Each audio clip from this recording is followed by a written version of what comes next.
I always pre-sprout my seeds on wet paper towel. I fold it over and then I keep it inside a Tupperware or a Ziploc bag for a few days. These are sweet peas and they take about 3 to 5 days to sprout. So a little trick I've learned is with these cheapo plastic trays, I cut out the bottom. And what that does is it lets the roots freely pop out through there, and then they self-shear, which means that they, rather than having a bunch of root disturbance when you move them, they're ready to pop out and plant. Okay, today I'm gonna fill up my sweet pea seedling trays and plant my seeds. I pre-sprouted these seeds several days ago and it's been too long. It's definitely time to plant them. You can see that the sprouts are getting pretty big and they really need to get in the soil.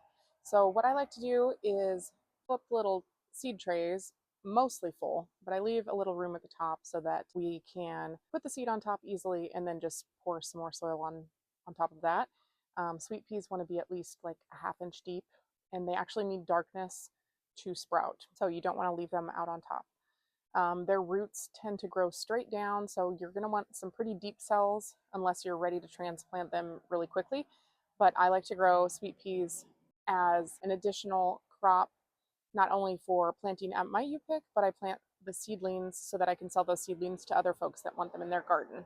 After I get them planted and covered, I'm going to set these inside my greenhouse. Now, maybe you've seen in previous videos, but my greenhouse has no insulation. The sides of it are ripped out because our puppy dog jumped through the windows. So you don't need a greenhouse to grow them. Sweet peas are cold tolerant. They don't mind being outside, but I do put them in the greenhouse just to protect them from like heavy rains or animals trying to nip at them. You might want to put a little cage over the top, set mouse traps potentially, because a lot of critters like to get those sweet peas and snap them off. Slugs are also a huge problem for sweet peas, so make sure you put some slug repellent. I usually use Sluggo. I'll link it below.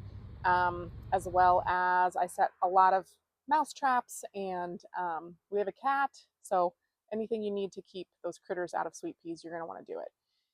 Just a reminder that sweet peas need a trellis to grow. They can get over 6 feet high and they grow pretty quickly. So once they start sprouting, they're going to lean over if you don't give them some sort of trellising to climb and cling on to. Here in the Pacific Northwest, sweet peas generally are blooming right that first week of July, and I like to start the seeds soaking on Valentine's Day, President's Day weekend, something like that. So that's the timeline of sweet peas for me here in Olympia, Washington.